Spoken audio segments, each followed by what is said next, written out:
Hello. We're live. All countries abroad, the United States, maybe even Canada.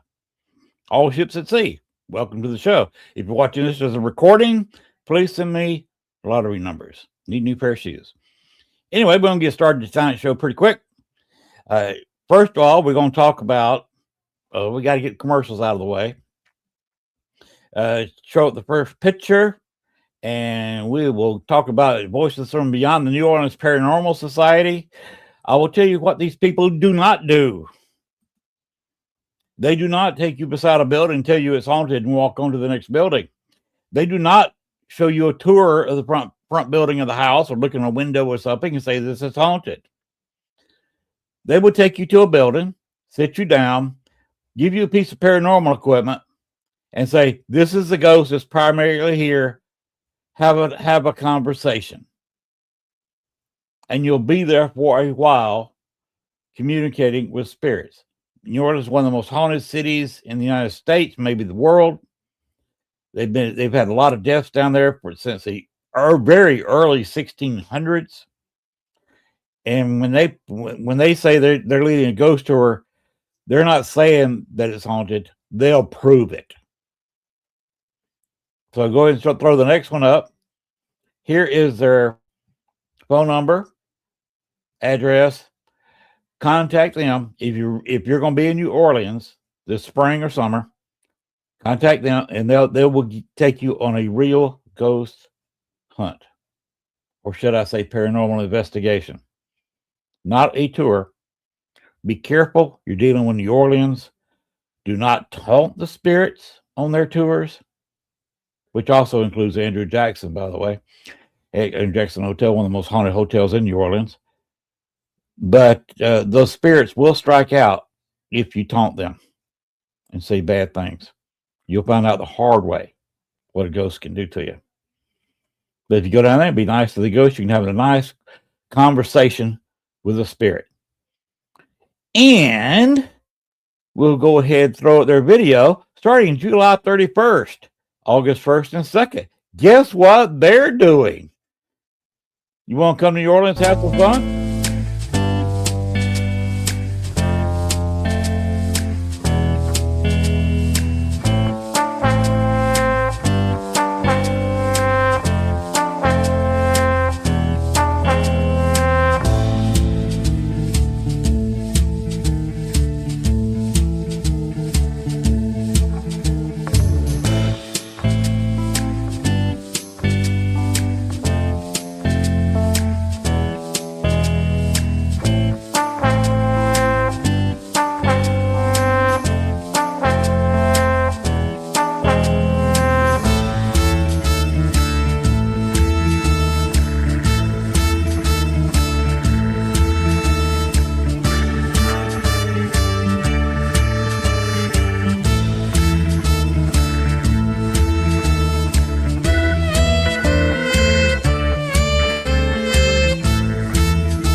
All right, that was a nice jazz number from White Bones. Kudos to them for that music. That is made from Canva, by the way, and that music is available on Canva. So quit hitting me up for copyright. Talk to Canva. They're the ones, they've got it posted on their site, approved for commercial use. And as far as personal little things I like to say, I don't delve in politics. But the current administration is making the same mistake the last administration did. The stock market is not the economy. The stock market can go sky high, and it is quite high. It goes down a little bit, then goes back up. That is the stock market. But the stock market is not the economy. The stock market is people who are educated in the stock market, their best guess for what the economy is going to be in 6 months to 12 months. It's not the state of the economy now. The current administration and the past one looked at the stock market and said, okay, everything's doing good. Our economy is chugging along. No, this is a guess. This is guesswork for what it's going to do in the future, not the way it is now. And is way bad indication of what the middle class is going through. So I just warn everybody that's not the economy. But you need to look at the stock market, because guess where your Social Security money is invested? In the stock market. And you also got to watch out for something a little troubling.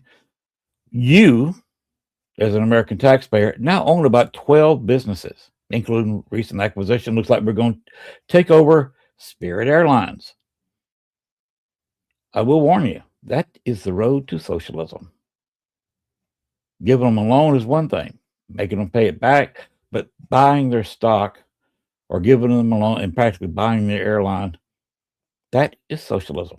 And socialism does not work.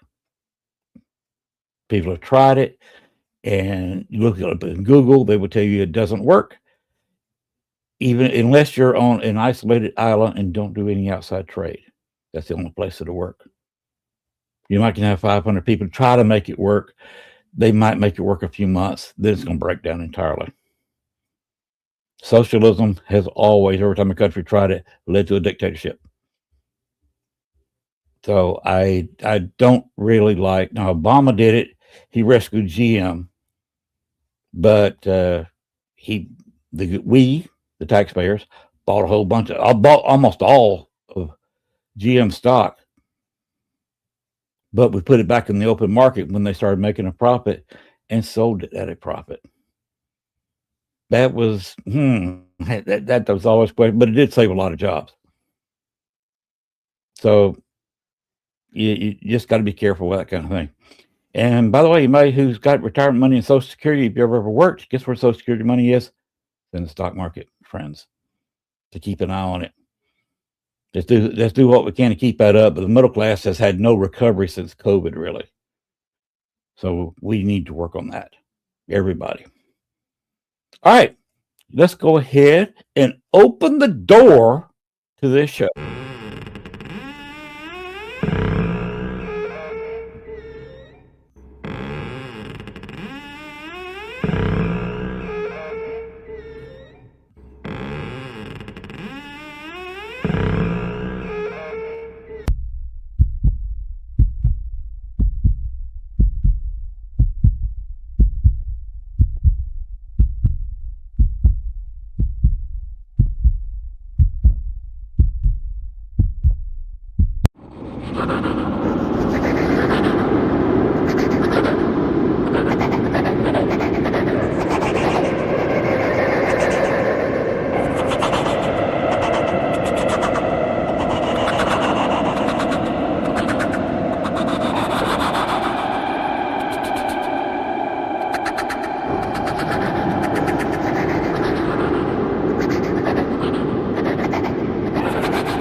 All right, everybody, sit down, be quiet. Let me touch real quick on a question that was asked. You said that Obama died. I was watching a little bit of news earlier tonight. There's no mention of Obama, period. So I would assume that is fake news or false information. So I think they would have said something about a former president passing away on the news tonight. And I've watched a little bit of news from 3 or 4 different sources, haven't seen anything like that. So I'm assuming that Obama is still alive. Thank you for the, I love this intro, Christy. Glad everybody likes it. And I'm also from the post before that, Christy, I'm glad I don't use Mellovision. Don't use that. All right, let's bring out the guest of the show. We're going to talk about cryptids tonight, I believe. He is the new Kentucky State Representative for the NADP North American Dogman Project, based near land between the Lakes, Kentucky and Tennessee areas. He's a former field investigator with Hopkins County Paranormal Society in Western Kentucky. He's had the privilege of being able to investigate some fairly famous locations, such as Waverly Hills Sanatorium, Octagon Hall, Bobby Mackey's. Yeah, if you live where he is, you better investigate Bobby Mackey's. The Music World, Terryville Battlefield. Yeah, you got to go there if you live in that area. And a few of the properties associated with the Bell Witch of Tennessee. He's also the former bassist for the rock band Sexstone and the metal band Sideshow Romance. Please welcome to the show, Trenton Battle. Hello, sir. How's everybody doing tonight? I'm here. I'm alive. That's a good thing. That's a great thing. What a time to be alive. I want you to start off. I read your bio. Okay. Now, let's talk about real quick where they can reach you. That was a long link that you sent me. What is that for specifically? We've got several positions open in the North American Dogman Project right now, and we're actively looking for positions all over the United States, but especially in areas like Oklahoma, Georgia, South Carolina. There's a few states that we need some representation in. And the link I sent is a form to fill out to be a part of our team and join the hunt. See what kind of dogman activities you can get into in your state, in your area. Gwen, could you please put up the picture I just sent you? There we are. Yes, please. We're looking for field investigators, just plain old researchers, people that are just interested in the subject, would like to talk to witnesses, things like that. Anybody that wants to help out, we could definitely use some help right now. All right, you got an email here and a .com. I can see it clearly on my screen. Can everybody see that? Could you see it pretty clearly, Trenton? Yes. Okay. That gives you anything else you want to say about this picture? That you're wanting people. You got positions. Where is this based out of? Well, it's nationwide. Now, our founder is from more of the Michigan type area,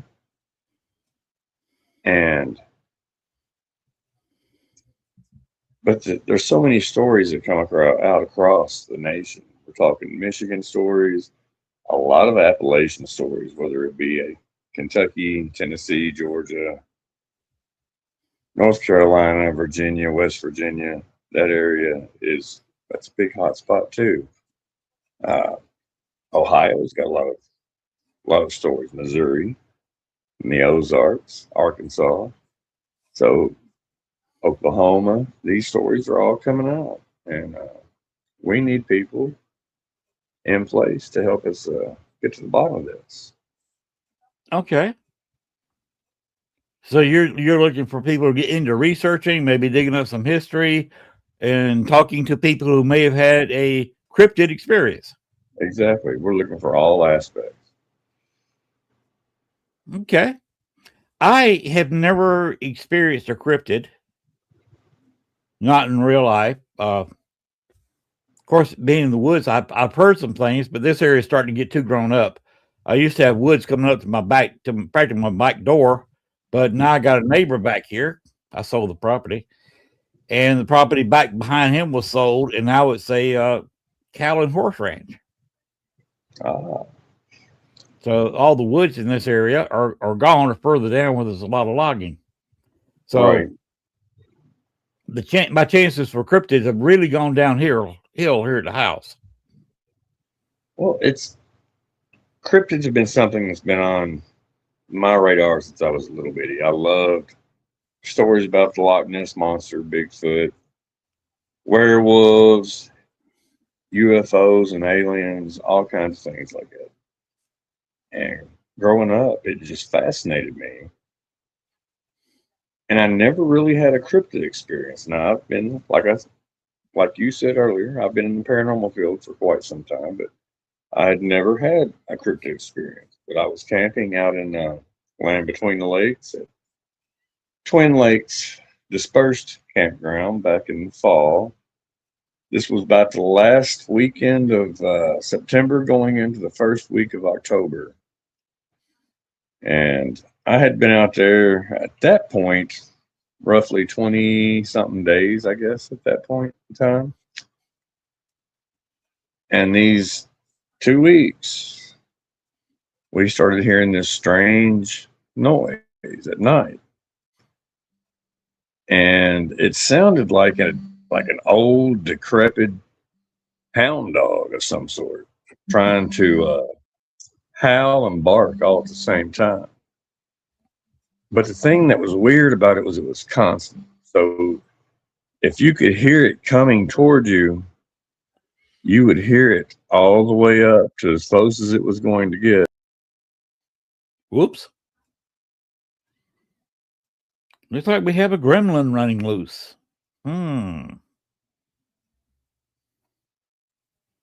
Let's see. What do we want to do here, Gwen? Lich, water serpent for the Thaumaturate. That's the theory. Let's give him a minute. Yeah, there he comes. Throw the picture back up. Oh, is he coming back up? Okay. There he is. There we go. We lost you for a second. Yeah, sorry about that. Yeah, continue, please. Where was I at when I got cut off? You said about some woods, and you were talking about you'd never had a cryptid experience or something there. Okay. I had never had a cryptid experience, but back in the fall of 25, the last weekend of October going into, or the last weekend of September going into October, I had a few days where we encountered some just weird noises. And what one of the main ones sounded like was a old decrepit hound dog trying to like howl and bark all at the same time. But the weird thing was it never stopped barking and howling. It would come into earshot and go out of earshot, and it was just a constant the whole time. Now, in between every few minutes or so, you would hear this just unreal guttural growl come out of nowhere. And my dog, I have two dogs that were camping with me. I have a Great Pyrenees and a miniature Australian Shepherd. And they bark at everything. No matter how long it's there, it could be there all night long. They would bark at it until they couldn't see it anymore, or couldn't hear it anymore, or sense it, whatever it may be. But these dogs would bark at this thing. But that first time it growled, and every time after, once it would growl, they would just stop and look at me like, what the heck is that? What's going on? Now, correct me if I'm wrong. You said that the breeds of your two dogs, that's a rather large dog and a kind of smaller dog, isn't it? Yeah. Great Pyrenees. She weighs, I probably weigh 160 soaking wet, and I'm sure she weighs more than I do. And then I've got a miniature Australian Shepherd. Now she's probably about 20, 22 pounds tops. So I was right. Yeah, yeah. Very big dog and a kind of smaller dog, but very loyal, all the same. So if they were looking for you, they were looking for you to give them some instruction, like, or say, what the hell was that? Yeah, what was that? I'm like, I don't even know. Now, the first few times we heard it, this was over, like I said, a 2-week period. We probably heard it 4 or 5 times. Not every single night. It was spread out. But the first few times we heard it, it was like off in the distance, like down toward where we were in the top part of the campground. This was more down toward the lake, like where the bathrooms would be, and not many people at that point in time were staying in that area. But the last day, and I tried to record this thing. Of course, all I had was my cell phone out there, and it never was close enough to get a good, solid recording of what it sounded like. But the last day, it was just right below us, and it was close enough you could hear it crunch the leaves and the sticks and on the forest floor, and then you could hear it splash through the real shallow parts of the lake where it came up to the beach there. And it was close. Was it passing by you, or was it circling you, or where was it going? It was probably a good 75 to 100 yards from us, down the hill through the trees. Couldn't see it. Close enough we could really hear it. And that night, I ain't gonna lie, it freaked us all out, and we just kind of sat there until it started fading away. And then we got a little braver and got some flashlights out and things like that. But yeah, it pretty unnerving. So I contacted the NADP and I gave my story. And I have hiked and kayaked this area for years. And my dad used to bring me up here when I was a kid. And we did lots of things throughout the trace, all the way from Kentucky to the Tennessee side, to where the Civil War forts are at. And I've heard the stories of Dogman through the years. Never really crossed my mind to look into things like that. I mean, other than just listen and be fascinated with stories. But to have something like that happen to you in the woods and you really don't know what's going on,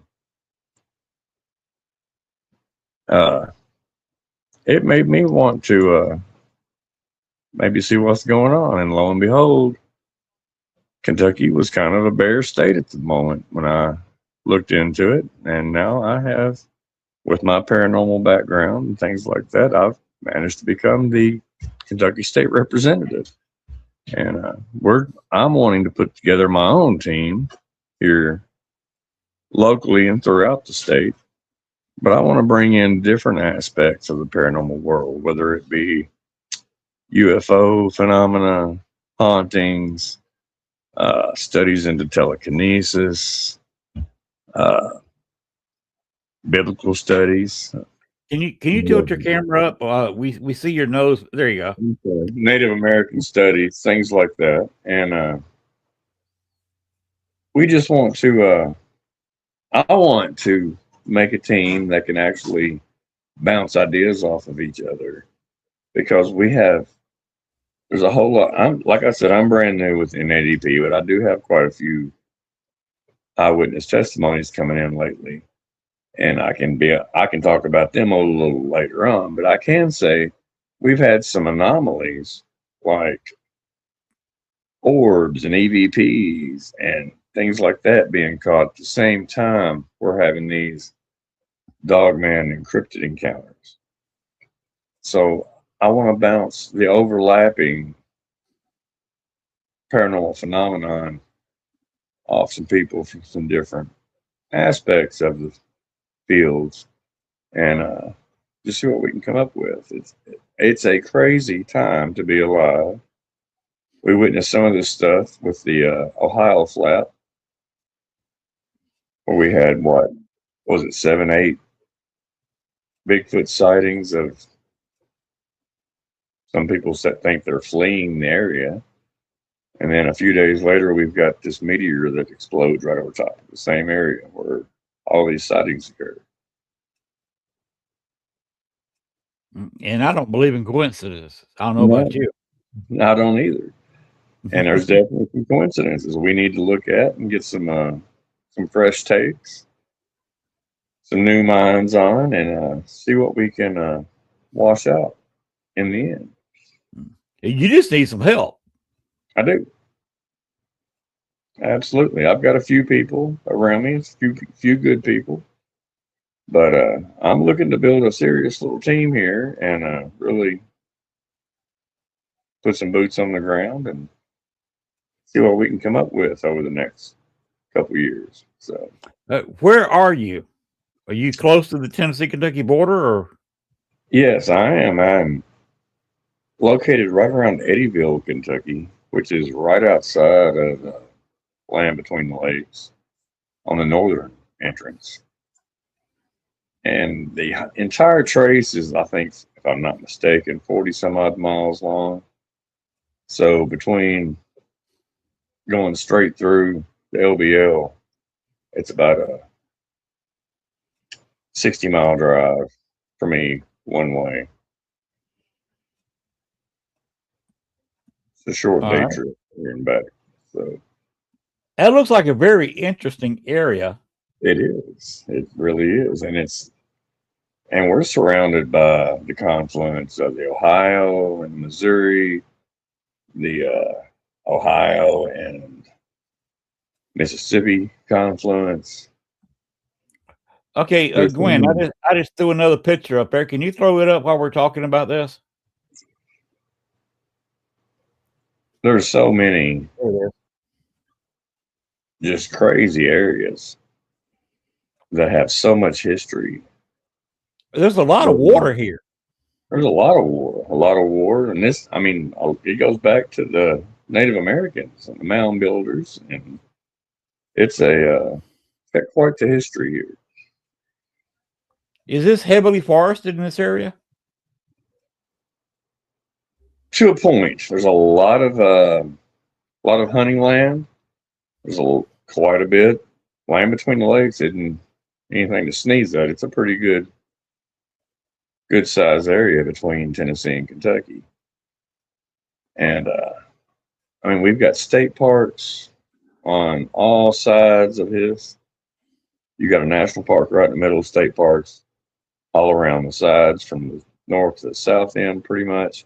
Military battlefields, which are national or federal sites now, also. So it's a lot of private and government land.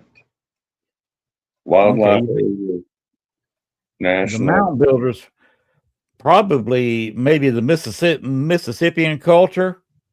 They Right. were mound builders in that area. Yes. And then you had a Civil War battle here. Oh yeah, plenty of them. We're surrounded by several battlefields. I mean, we've got Fort Donelson right at the very tip of the southern end of Land Between the Lakes. Fort Henry, Fort Donelson. There's several forts around the Nashville area. There's several forts going into Illinois. Columbus, Belmont. It's coming right out of Missouri and Illinois, right into Kentucky on the Ohio. It's we've got quite the history here, and there's quite a few hot spots in this picture we've got up here. I'm just looking at it. Oh yeah, there's you got everything from the Dogman Massacre to missing people like David Pilatus, missing 411 style stuff. We've got hauntings. There's more than one cryptid we've been getting talks about lately, and just a lot of interesting things going on in the area.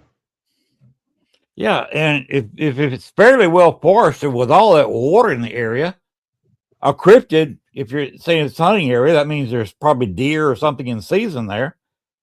A cryptid would have a lot to eat. Oh yeah, there's deer, there's turkey, there's tons of waterfowl at different times throughout the year that we have waterfowl come in from different places. So, but one thing I see is Devil's Elbow. What is that? it is a rock outcropping.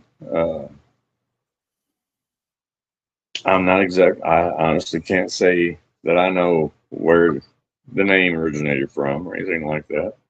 But I believe it is more or less kind of towards the center of the area. Right. And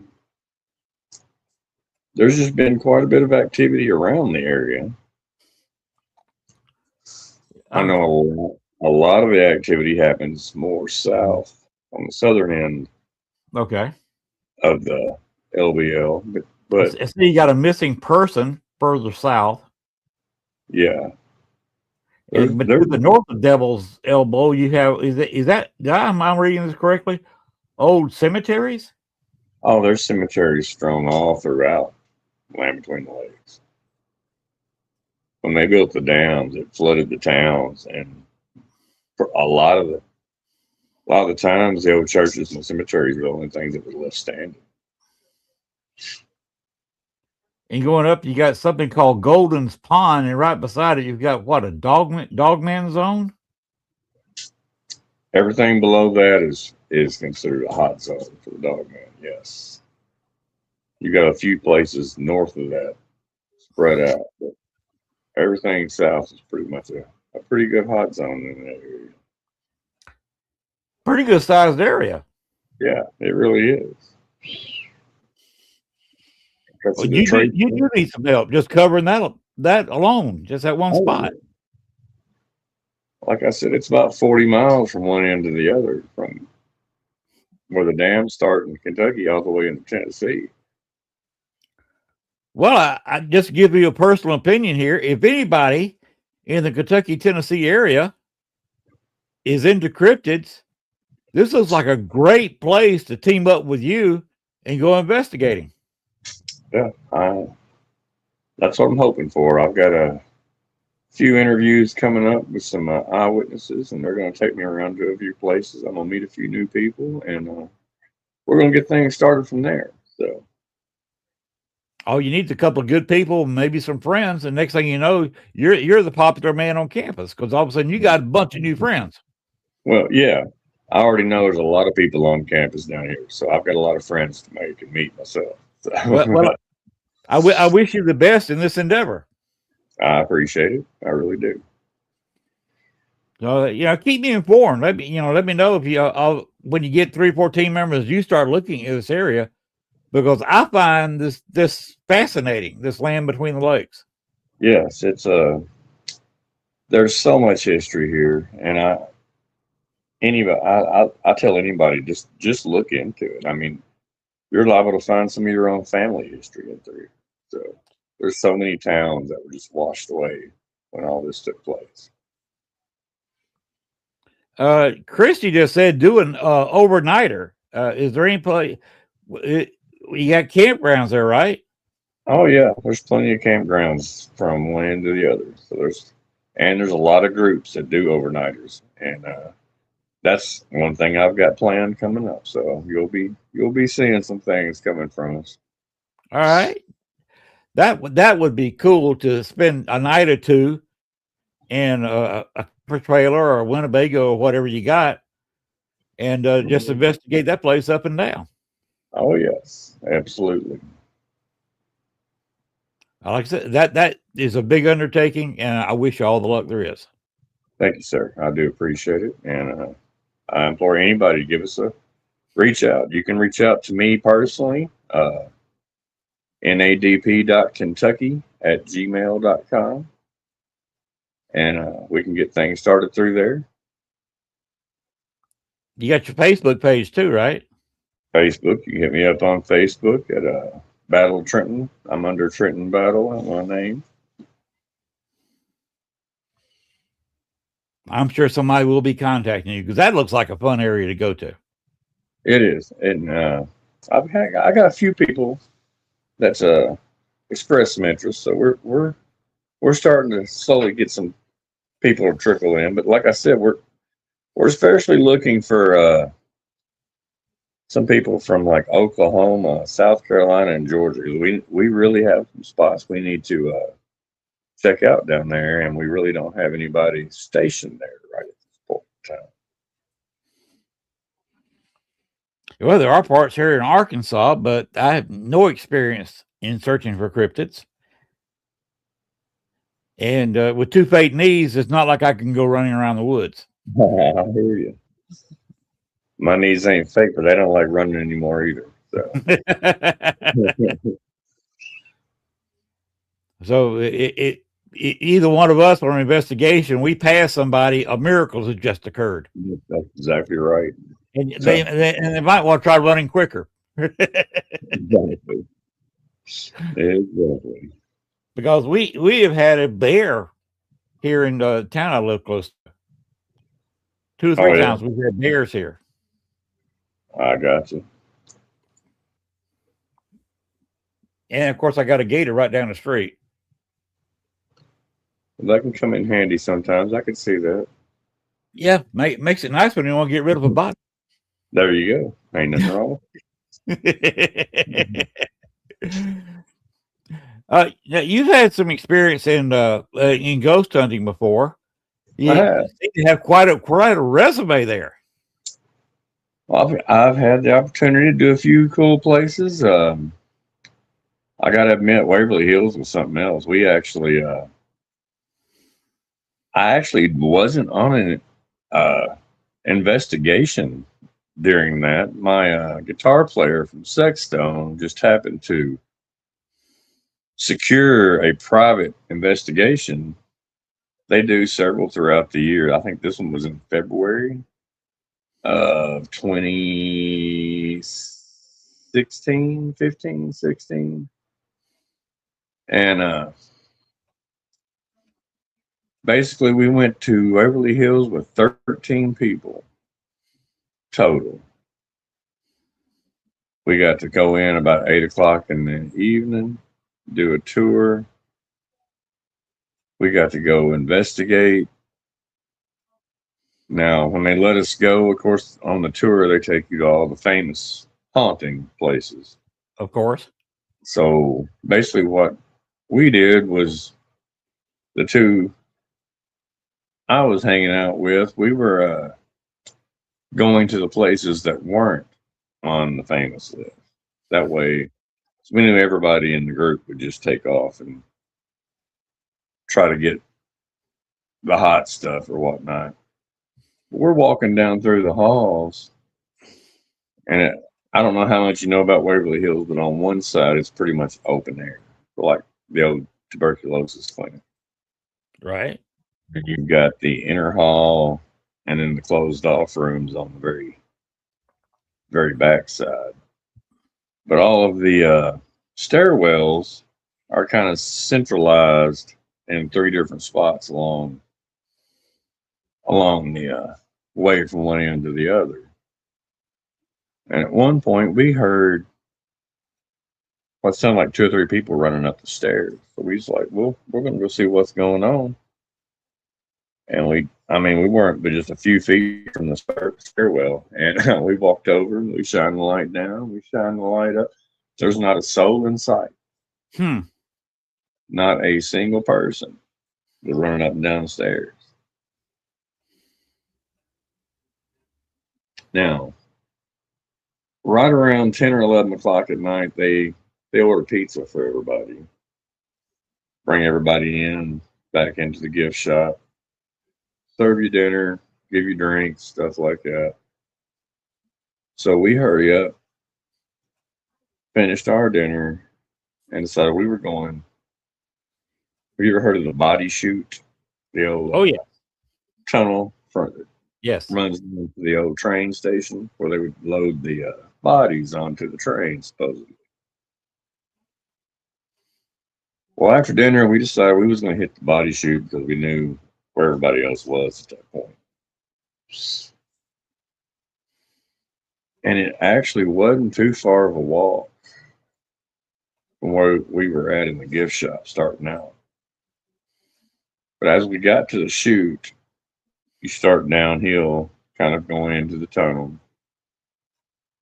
And about halfway down, the further down you go, the more ominous feeling it gets. If you were halfway, you were in no man's land. We were halfway to the bottom. Ooh. And just all of a sudden, it sounds like a stampede of horses. just comes running over top of our heads. And all we could do is just look at each other like, what in the world? I mean, we know it's on top of us. You really don't need to run, but man. Definitely made your skin crawl, I bet. Oh God, you got that fight or flight, and flight's the one thing you want to do, and you're like, wait a second, there's nothing around me. I just hear it. It's on top. Mm-hmm. Very, very strange feeling. But yeah, that was one of my all-time craziest moments in the paranormal field. We've gotten plenty of EVPs and things like that. Some pretty outlandish things from time to time. But the one thing that sticks with you most, I guess, is when it calls out your own name. Oh, yes. When they name you, it just puts a whole different perspective on things. Having done this for about 25 years now, I've heard my name mentioned several times. It's still spine chilling. Exactly. Every single time.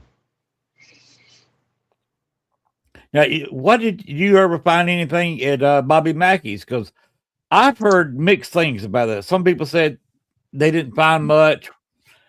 I've had people say they got nothing. I've heard people say that's the most haunted place they've ever been to. What was your experience? I'll be honest. It was very cool to tour, to be able to be in the place and to see all the places that you see on TV, of course, from time to time. But as far as evidence goes, we really didn't catch a whole lot. I mean, we got a couple of minor EVPs that really didn't amount to a whole lot. But as far as like spectacular evidence, no, we really didn't get any of that from Bobby Mackey's. And we were there all night long for one solid night. Well, if you got a whole lot of evidence every location you go to, I've said this to other people and say it all the time. If I got evidence every time I turned on a piece of equipment, or every time I went in a room with a meter, I would start to question my own techniques. Oh yeah, absolutely. Because you're going to have some null readings sometimes. That's the goal, to debunk it. Let's prove it ain't there. That's the thing. If you can do that, so be it. But if you can't, then we need to have some conversations about that. So. Yes, we can talk about that. Like show it to somebody. Okay, can you debunk this? Exactly. And you say, what, you put below a picture. What is this? And explain the situation. Or a video. I think people made up a hype Bobby's and ran with it. I don't know. I was never at Bobby Mackey's, but I've just heard conflicting stories back and forth. You're right. I'm not going to say it's not haunted. I'm not going to say it is. I've never been there, so I can't say either way. It's I've had some outstanding discoveries in some pretty fancy places, and I've had some things that I cherish way more than what I've ever got there. Had some little simple private investigations. I mean, some things I can't explain. Little orbs and that appear out of nowhere and got their own light and take off and disappear. And there's just some things you can't explain. Yeah, I've seen. I call them light anomalies when they're on video, where it looks like a white, usually white, tadpole swimming in the air. Yeah, I know what you're talking about. And those I have never been able to explain. You can't say it's the light reflecting in the camera some way or another, because that wouldn't move. And exactly. I was with a young girl. She was using my camera because we were investigating a bar, and she wanted to shoot some video in the ladies' restaurant. Okay. And of course, I wasn't going to go in there. Right. So I gave her my camera, and she was shooting into the women's, with the door open to the stall. And from her right, a light anomaly kind of twisting in the way. It wasn't so white. It was kind of see-through, but you could see the outline and something in there. It came wiggling out of the wall, got the center of the door, and came right to her and was going right to the camera lens. Oh, wow. Yeah. And then it got close to the camera, poof, gone. Yeah, there's some things you just can't explain sometimes, and yeah, that's just the way it goes down. That was a crazy place. Couple of times we investigated there several times, and you could sit there. It was a lot of workers in Chicago that would go to this bar, and they got their big paychecks. You go, even a working man in Chicago makes a pretty good salary, especially for a public venue like these guys do. We're talking about $30 an hour. A lot of them on Friday night and Saturday night would go in there with some cocaine and shoot lines off the counter in the restaurants. Gotcha. I don't know what those people saw in those bathrooms. But my wife said she would not use the bathroom there because you could smell the cocaine on the counter. Wow, that's a lot of cocaine. That was Dust doesn't do that. No, Christy, you're right. Dust does not have a tail and doesn't swim through the air. No, it does not. And this was a video camera, not a still, so it's not some kind of, sometimes you get a flash with a still camera that'll create a whole bunch of orbs.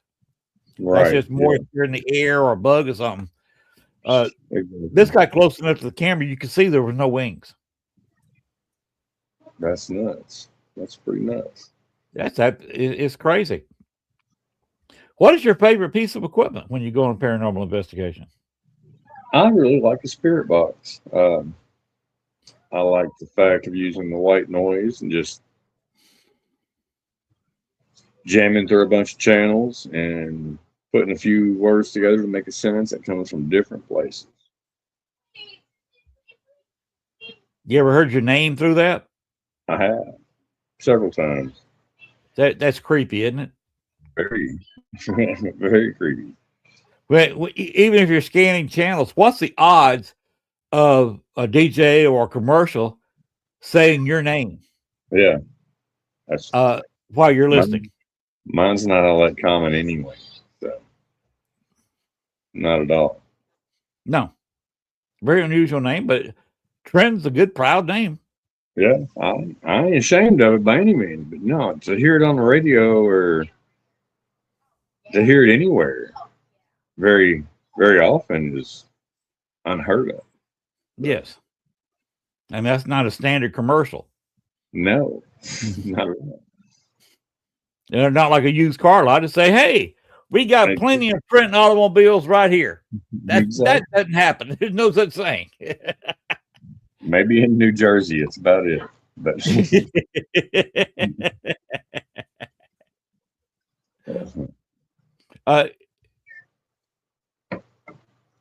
well, let's see. So, Crypt, have you ever had a UFO experience? I have been fascinated with UFOs since I was a child. I have had a couple of instances where I have seen a green meteor streaking across the sky. Now, as far as an actual UFO, no, I have not. But the green meteors have stuck with me for years and years. I was probably 17, 18 years old the first time I saw it. So that would have been, Lord, about 1992, 93.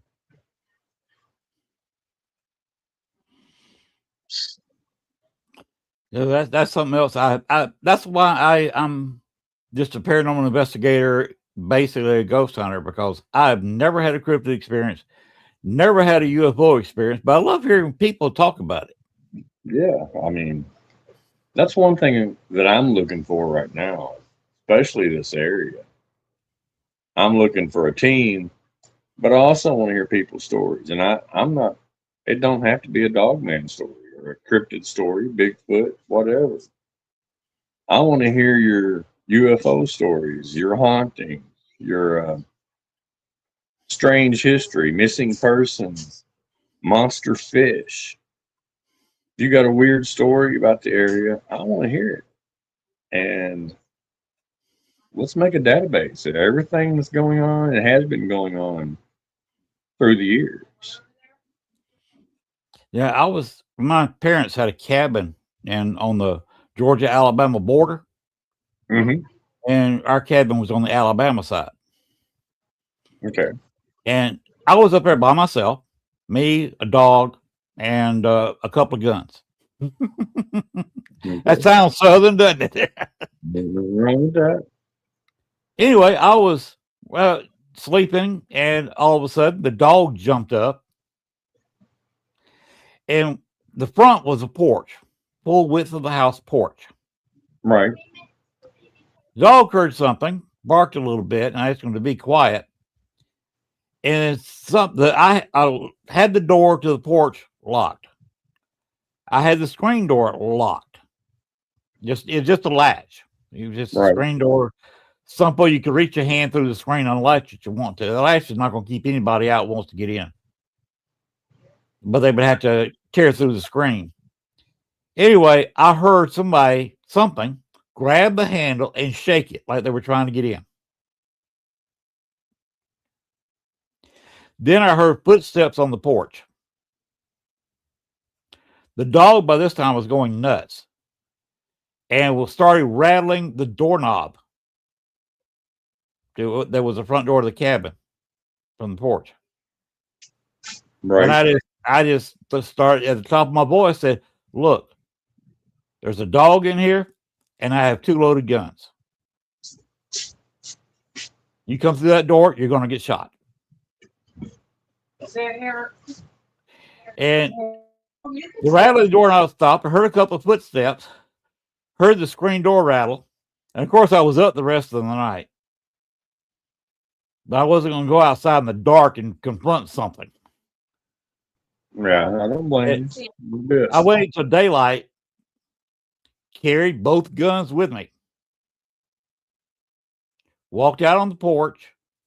There was no marks. I looked at the screen door.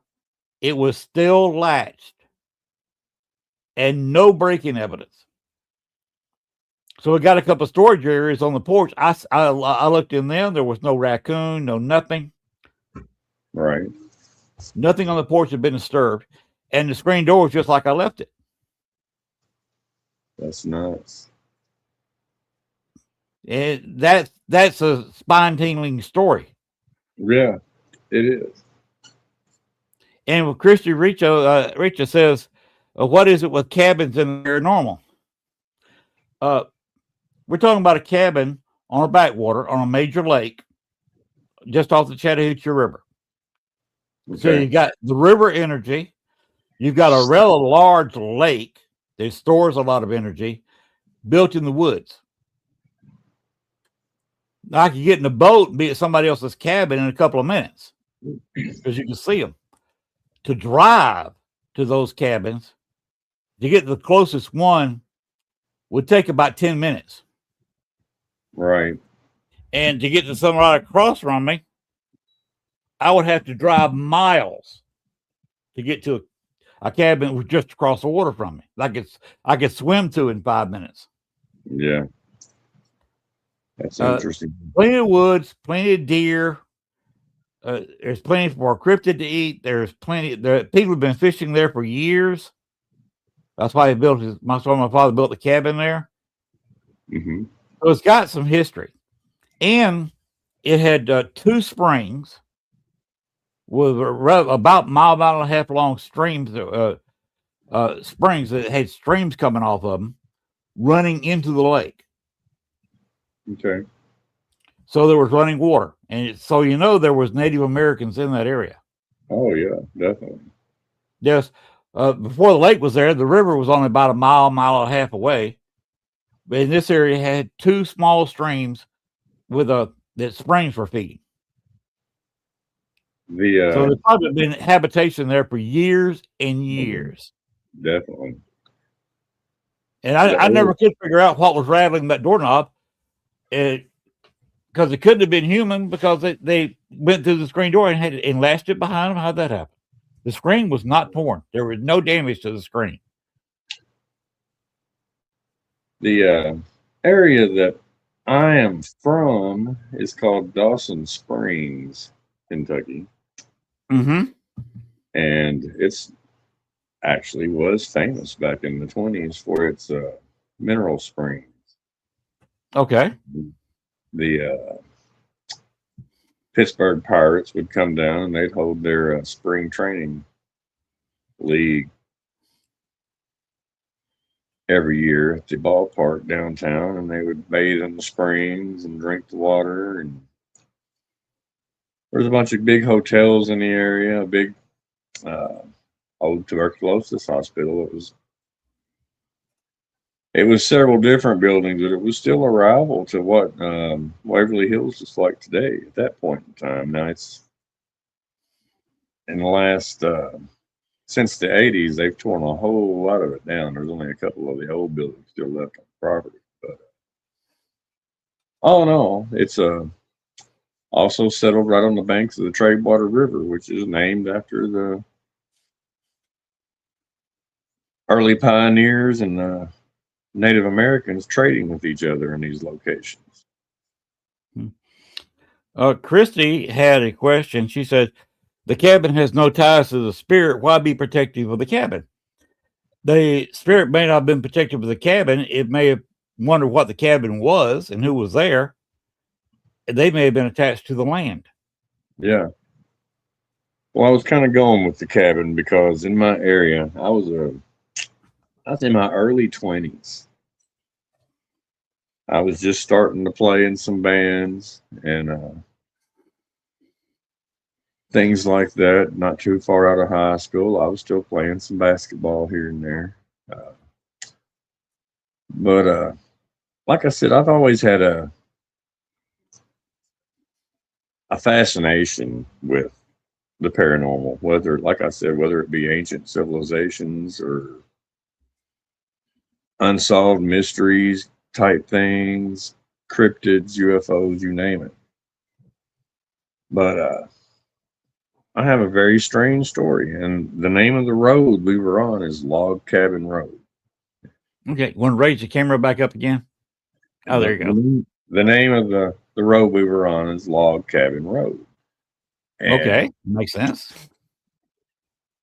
The only historical thing on the whole road is there's an old log cabin. When I was younger, it was pretty much intact, but through the years it became pretty dilapidated and falling apart. It was in ruins pretty much by this time, which would have been late 90s, early 2000s, that era. But this was a Easter, about 3:00 in the morning on an Easter Sunday, going straight into Easter the next morning. We're on these back roads, just hanging out, listening to music. And we're going down this road, Log Cabin Road, and we're almost to the cabin where it sits right off the side of the road. And we see this person, or that's what we considered it to be, walking across the road, but it had like a weird limp to it. Like it wasn't right. It was hurting, almost hunched over, kind of. So I slowed down. I turned my brights on, and I could see this person was wearing a suit, like dressed up to go to Easter Sunday service. And the closer we get, I slow down. I'm thinking I'm going to stop and talk to this person, see if they need help and whatnot. Well, as we get right next to them, their skin is completely pale, almost grayish looking, and their eyes are solid white, no pupils, Ooh. just solid white. Their suit is tattered. You can tell now it's kind of torn around the collar, the ties messed up, it's not tied correctly. And I ain't gonna lie, we looked again, confirmed there was no eyeballs, and we hit the gas and took off. Never looked back. Did he react to you at all?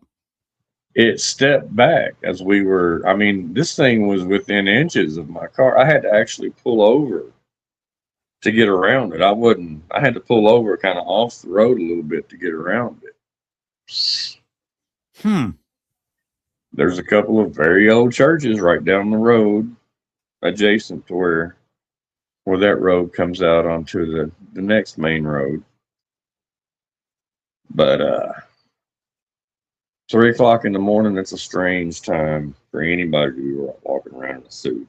Oh yeah. Much less going to church at 3 o'clock. Too bad you didn't go to one of the churches and investigate that. He may have walked up to the church and sat down in a pew and waiting for the Easter music to crank up. But I'm not going to lie. I've been back 2 or 3 different Easters just to see if I could see it again. Hadn't been able to recreate that moment. But wow. Didn't feel like a trying. So. Well, I hope everybody's enjoying these ghost stories we got going right now. That's what I almost forgot about. I hadn't told that one in a long time. I don't talk about my experiences as a cabin either, because I was maybe 18, 19. Yeah. Back in the probably the mid 70s.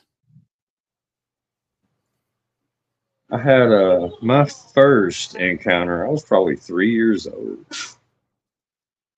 Me and my parents we hadn't been in this house very long. We had a house where the ceiling fell in my sister's bedroom, and she had a canopy bed at the time that actually kept the ceiling from falling on top of her. Oh wow! Thankfully, and we ended up moving. I wasn't too far from turning 4 at this point, but kind of just at the beginning of my memories, being able to remember things from growing up. But one thing that sticks with me, and always has, we had a 3-bedroom house. I shared the corner of my parents' bedroom.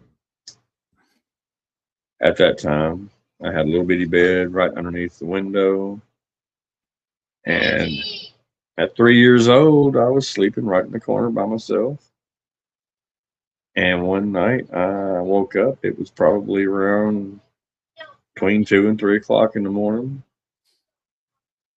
And I look out the window and there's a white apparition, kind of abstract, but you can see like it's got like flowing clothes on, white, see-through almost.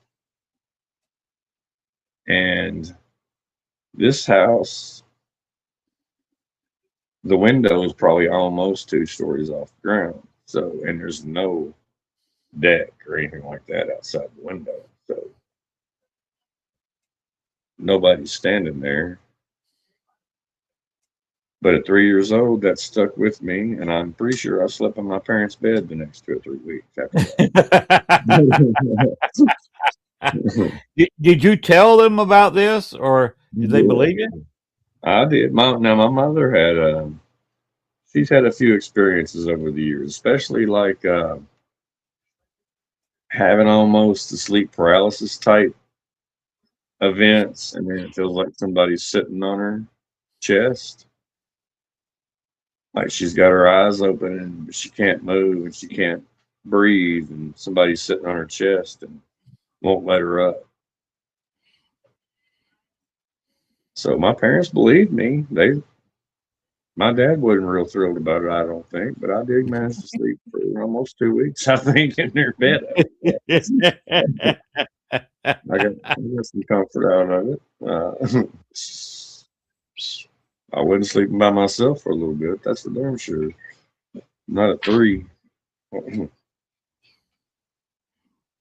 I guess Christy's talking to you. Have you got blonde hair? I do. I do. It was Apparently really blonde when I was little. Now it's kind of it's getting grayer as I get older. I ain't gonna lie there. Hey, gray hair, it happens. It happens. I ain't ashamed of it. By the way, I will be 70 in July. Yeah. I'm only about 20 years behind you, so the gray will come out. You see, I'm the solid gray now. It's already started. I embrace it. So nothing else I can really do about it. Nope, there's nothing you can do about it. I could dye it, but what am I going to do with all this? Exactly. Now the mustache too. That's too much trouble. Yeah, it's pointless. I'm married to a great woman. I don't have to worry about attracting others. There you go. Ain't nothing wrong with that. How long you been married? Are you married? We are bound to get married very soon. We've been together since 2020. We met on Twitter. She's from Texas. Okay. And we ended up meeting in Arkansas and Oklahoma a couple of times, and then we decided to move in together for a while. And lo and behold, here we are. So, where in Arkansas did y'all meet up at? I was scoping out the Buffalo River for some kayaking. So it was just almost in the Missouri border, around like half an hour south of Branson. Okay. You were not too far from the big battlefield up there, Pea Ridge. Yeah, no, not at all. And not too far from the Crescent Hotel. About an hour to your east. Yeah, exactly. When you're there. So you were there in kind of a hot spot paranormally. I was. Now, like I said, I was scoping some kayaking and meeting the love of my life. So I was kind of preoccupied a little bit, I guess. Well, that's a great story, though. Yeah. You always got a great story of how y'all met. Mm-hmm. Galen and I met on a British website. The person who ran it died a few years ago of cancer. But we started meeting, started talking, and we finally met up in Columbus, Ohio at the Arnold Schwarzenegger Classic Bodybuilding Competition. Awesome. I mean, you can't beat that. No. So we decided to get married, and I left Georgia and moved to Chicago for 14 and a half years, and we wanted to have a retirement cabin in the woods. And so here we are living outside of a town with 2,200 people in it. Awesome. We are in rural Western Kentucky, and we love the fact that we don't have a whole lot of neighbors. So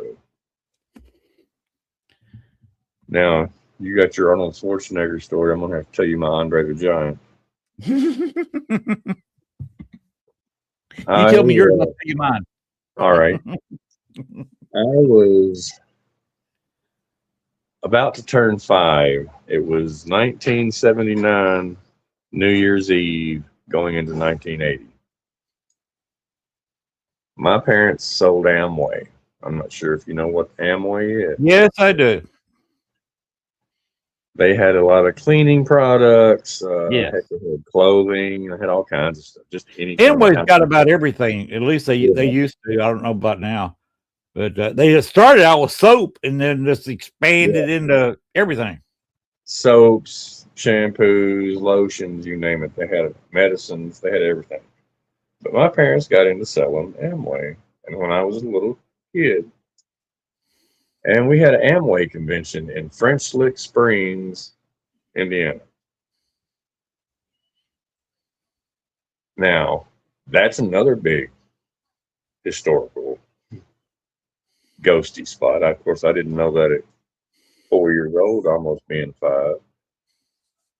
But I remember walking through the hall, and they've got the ice sculpture of 1980 sculpted out. Thought that was pretty cool. And then we get to the end of the hall where the elevator's at, and there's this humongous dude. Just humongous.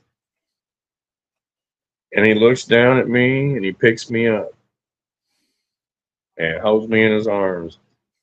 And it's Andre the Giant. He is selling Amway before he became a famous wrestler. He's still in the minor league wrestling circuit, I guess you could say, at that point in time. But he's selling Amway to make some extra money, and he picks this little kid up that just happened to be me.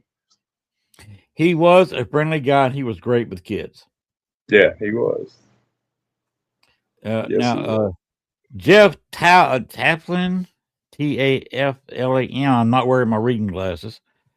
Has anyone heard of the Bel Air House in Ohio? I have not. Have you? It seems like it rings a bell, but I am not real familiar with it. I'm not gonna lie. I have never heard of it. If I had, I forgot about it because if I remembered, I would say, maybe somebody I knew somewhere along the line had been there and mentioned it to me. That's about all I can say. I don't remember. Now, I was at a local wrestling event in my hometown, Columbus, Georgia. And I was, they had different locker rooms, good guys, bad guys, split apart. Oh, yeah. And I had gotten tired of sitting and was walking around, and a match started. So I stopped and just got out of people's way and was watching the match.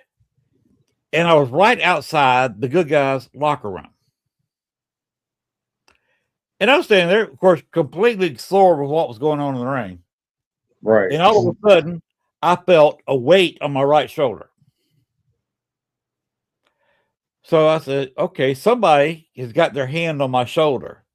So I looked down like that at my shoulder, and here is this paw of a hand. Yeah. Fingers like this. Exactly. Your fingertips were almost down to the armpit at the front, and the palm was almost in the armpit down in the back. Great big, huge hand. So I turned around a little bit further and to see the person. They took their hand off, and I was looking straight to the belly. So I followed up, and there's Andre sitting there about to burst into laughter. He was smiling so big. That's awesome. And I actually got to speak to him a little bit. Nice. That's all I say. He was just a nice guy, and he saw me sitting in front of him, standing in front of him. Well, where he went, he opened the door, and there I was off to his left a little bit, and he just come up here and just put his hand on my shoulder, just in a friendly kind of manner. That's awesome. He was a pretty good guy. I also met somebody and used to be in your profession, Aerosmith. Okay. I don't remember much about it for obvious reasons. I'm not going to say alcohol and drugs were involved, but they were. And we got backstage, and we probably burned through about at the time, late 70s, about $500 worth of hashish. Wow. That would be a couple $1,000 in today's money. Oh yeah, easy. And we got backstage with it, and just got blistered with Aerosmith.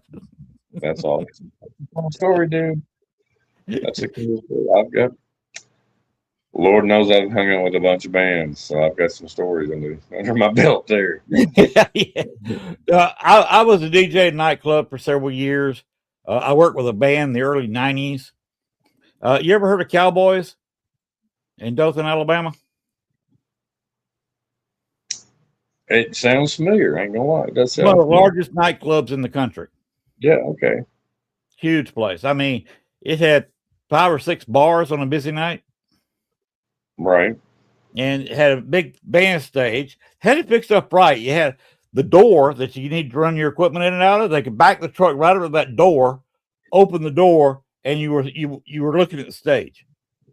That's So you could wheel your equipment right out of the truck, and you were at the back of the stage, wheel up a few feet, and set your equipment up. That's pretty handy. That don't ever happen.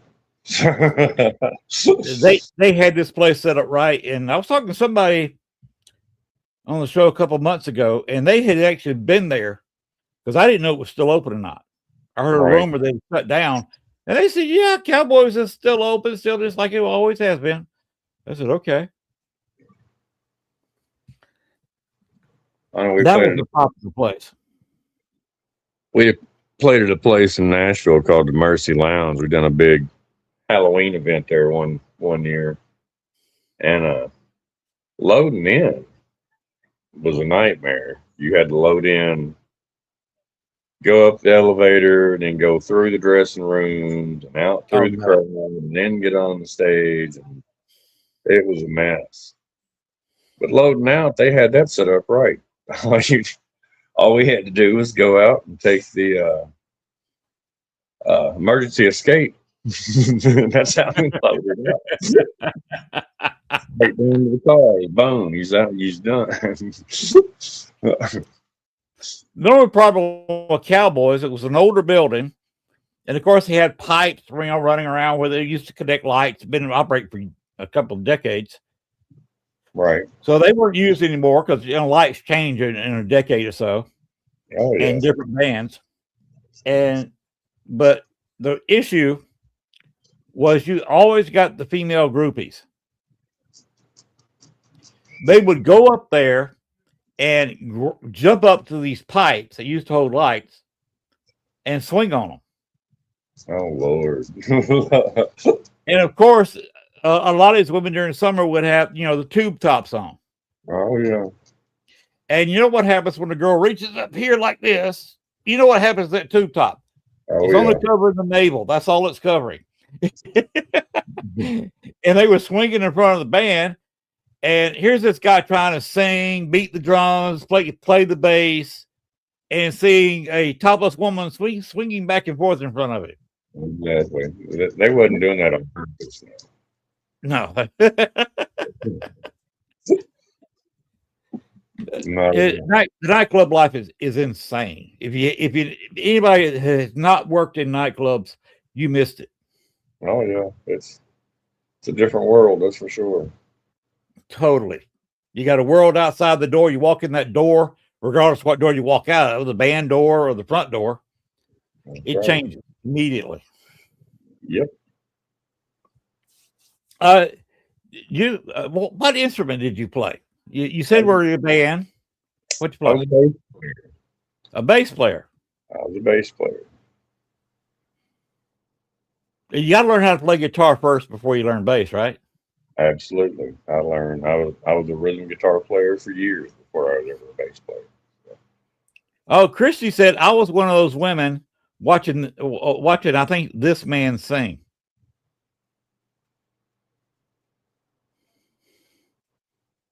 What?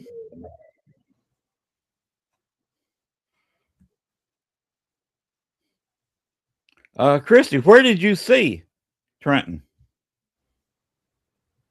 You wasn't watching me sing, 'cause I don't sing.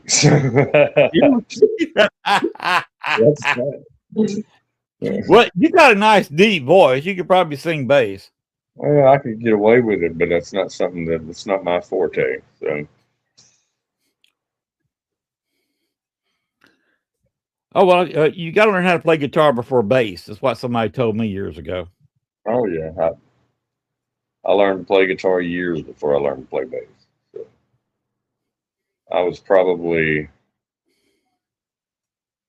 going on 30 before I really picked a bass up to be serious about it. I mean, I picked them up and played with them through the years, but to get serious about it, I've been playing guitar since I was like 18, 19 years old, and bass came later on in life. You know, of course, you know who the Beatles are. Oh yeah. You know Paul McCartney. Oh yeah. When they started coming up, a little story about them. You had 3 guitar players, and of course, the drummer Ringo. Mm-hmm. You need a bass player. So they had a big discussion about who would play bass, and Paul finally said, "I'll do it. Forget it. Just shut up. I'll do it." And of course, he had being lefty, he had turned upside down, Right. and learn how to play a right-handed bass upside down with a left as being a left-hander. But that's my Beatles story. Ain't nothing wrong with that. Now, I had a buddy that played a left-handed bass, and sometimes he'd let me play bass on a song or two during one of their sets, and I'd flip it upside down. Usually, it was something pretty simple, like some lit, some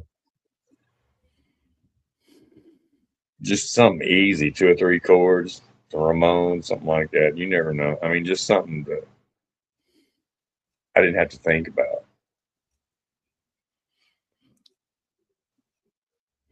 I Christy liked the Beach Boys. I also like the Beach Boys coming up. Well, Beach Boys are great. Oh yeah, fantastic Absolutely. group.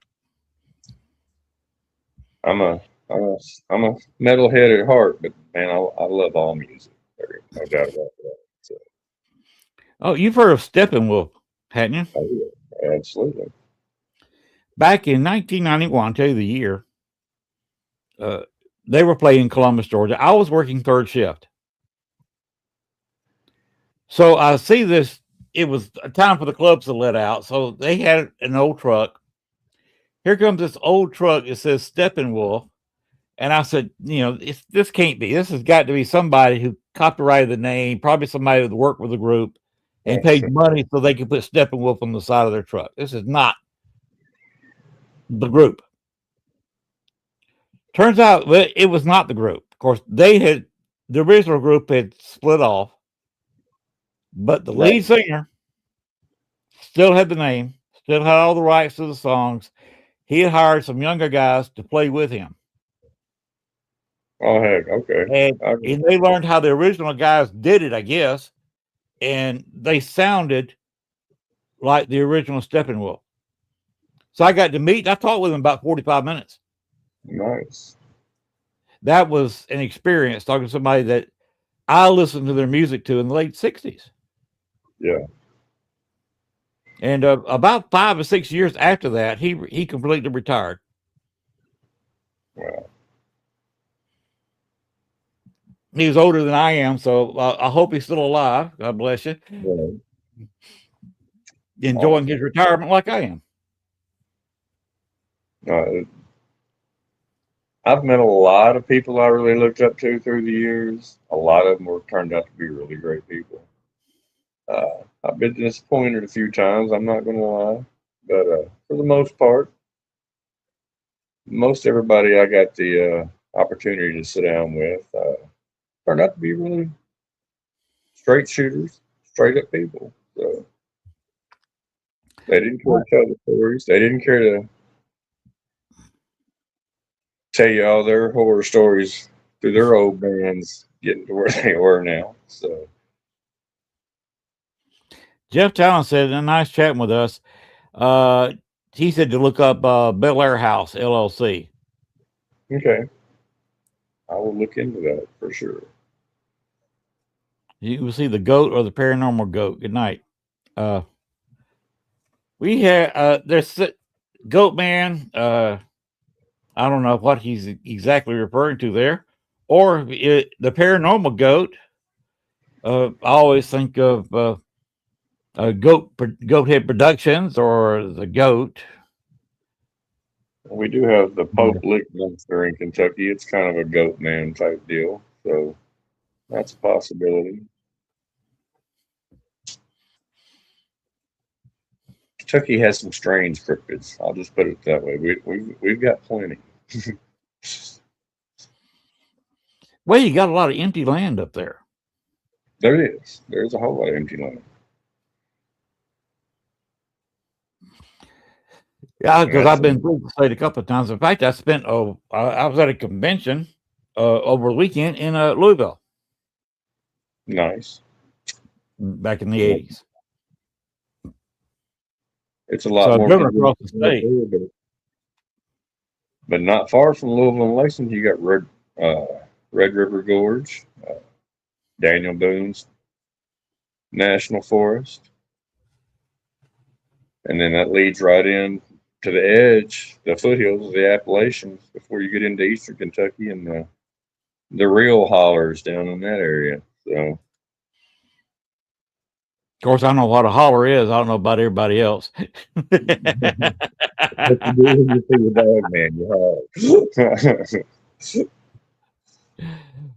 But would you believe we were almost hitting 90 minutes? All right. Well, that's awesome. Can you tell everybody one more time where to reach you, your Facebook page, etc.? You can reach me at Battle of Trenton on Facebook. You can search up Trenton Battle. I am on TikTok and Instagram as Between the Streams Paranormal. You can also send me an email directly at nadp.kentucky@gmail.com. And we can get you started if you're looking to give us a few stories, or if you want to even pursue maybe joining the hunt for the dog man with us. You are more than welcome to apply for that. Just shoot me an email and let's get started. All right. Let me see if this works.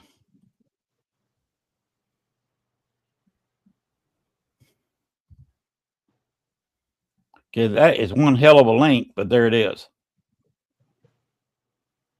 The bottom one, not that one, Gwen. The bottom one's got a little bit more to it. There you go. That is a long link, but that's your application to what you're wanting to do, isn't it?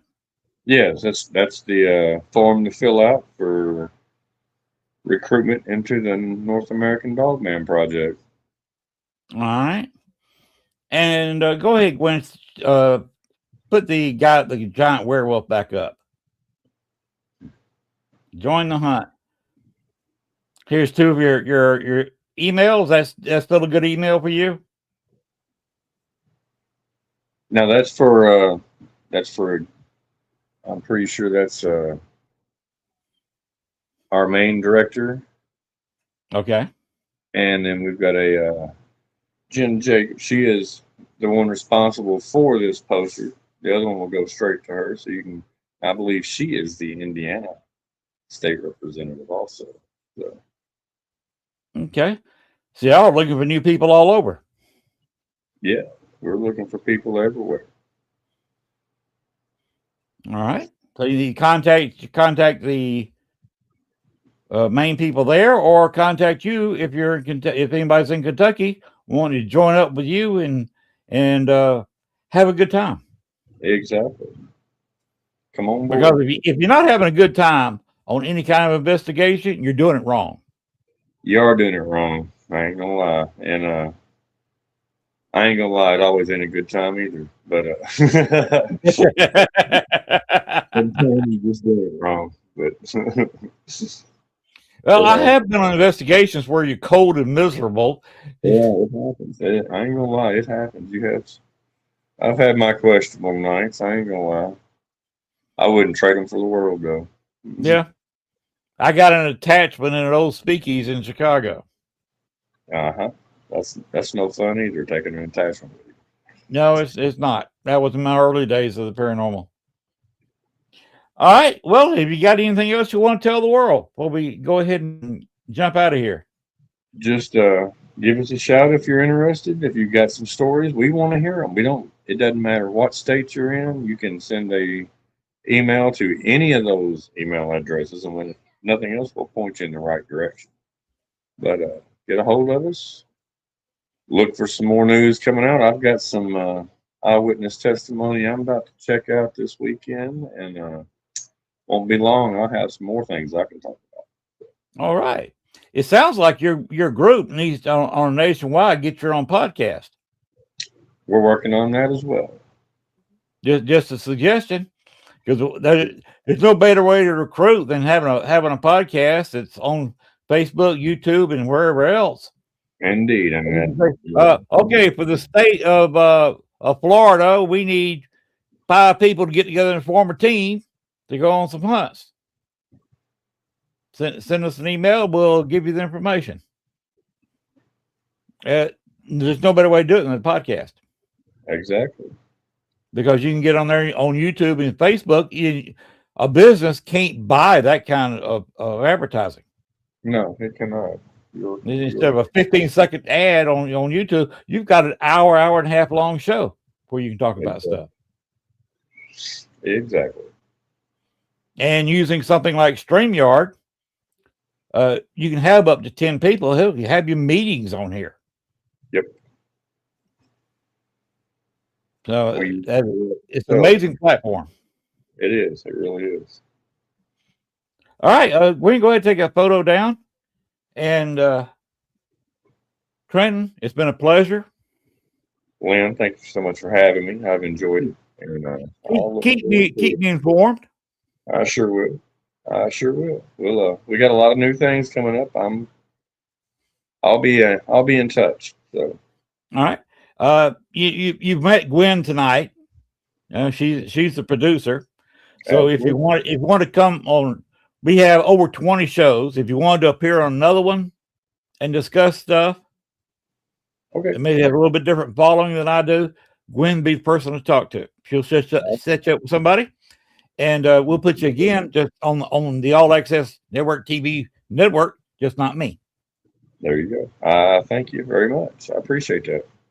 Hey, it's been a pleasure. If you want to, Gwen and I usually hang around for about 5 or 10 minutes after the show and chat. If you want to join in, just stay in the room and we'll do our ending and we can chat a little bit off air. Okay, sounds good. If you don't want to, that's fine. All right. But just don't hit the red button at the bottom where you leave the room. Just hang around and we'll pop back up. We can talk about anything we want, off air. All right, sounds good, brother. Hey, Gwen. Knock, knock. Whoops. Wave, hi. There you are. Ian. You ready for your exit thing? I did post it, didn't I? Yeah, here we go. Yeah, the purple. Good night, everybody.